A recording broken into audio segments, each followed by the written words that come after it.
มาบอกถึงหมอนทองวิทยากับอบจชัยนาทพี่น้องเอ้ยเก่งทุกทีมก็เก่งเบิด4ทีมสุดท้ายพี่น้องเอ้ยทุกทีมนั่นน่ะเนาะแต่หมอนทองน่ะเพิ่นสิมี story พิเศษพี่น้องเอ้ยก็ต้องเพิ่นเลยดังนะพี่น้องเอ้ยว่าแล้วดังกว่าทีมใดๆเลยพี่น้องเอ้ยแต่ข้อยได้ยินเขาก็ยังตำหัวใจตึงด้วยมัก story ของเพิ่นพี่น้องเอ้ยเชียร์เต็มที่คือกันแต่ว่าอบจชัยนาทก็เก่งคือกันพี่น้องเอ้ยก็มี story คือกันคือน้องหยังก็ที่เป็นคนเป็นอัน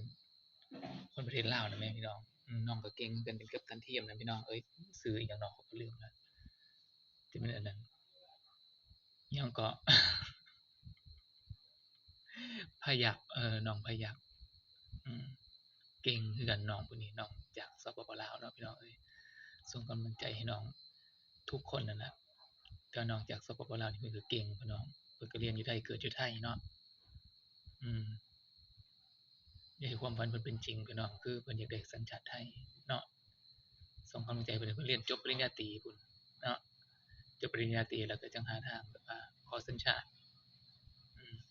สร้างคุณงามความดีให้กับประเทศไทยเยอะๆ สร้างชื่อเสียงให้กับประเทศไทยมันก็สิง่ายขึ้นเพราะตอนนี้น้องก็ยังเป็นวัยรุ่นอยู่เนาะต้องสะสมประสบการณ์อีกหลายพี่น้องอีหลีแต่ตอนนี้มันก็ได้กลับไปเป็นหยังก็นักกีฬาทีมชาติสปปลาวก็เต็มที่คือกันก็ดีใจนำเพิ่นคือกันเนาะพี่น้องเอ้ยเออไปสร้างชื่อเสียงให้กับบ้านเกิดเมืองนอนพ่อแม่ซะก่อนก็ได้ทางประเทศลาวอืมให้มีชื่อเสียงขึ้นมาเนาะ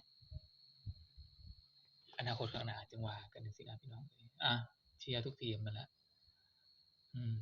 ฟุตบอล7สีเฮ็ดดีพี่น้องเอ้ยมันอีหลีม่วนข้อยอัน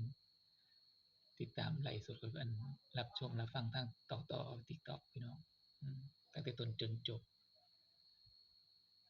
คนก็โอ้ทะลักล้นทะลักลงไปยังสนามสุดยอดอีหลีทุกทีมมี story เบิดพี่น้องเอ้ยหัวหินก็เก่งอิหยังก็อัสสัมชัญศรีราชาก็เก่งคือกันพี่น้องเอ้ยเนาะ ทุกทีมนั่นล่ะเก่งเบิดพี่น้องเอ้ยวัยรุ่นนักฟุตบอลไทยทีมชาติอนาคตทีมชาติเนาะทุกคน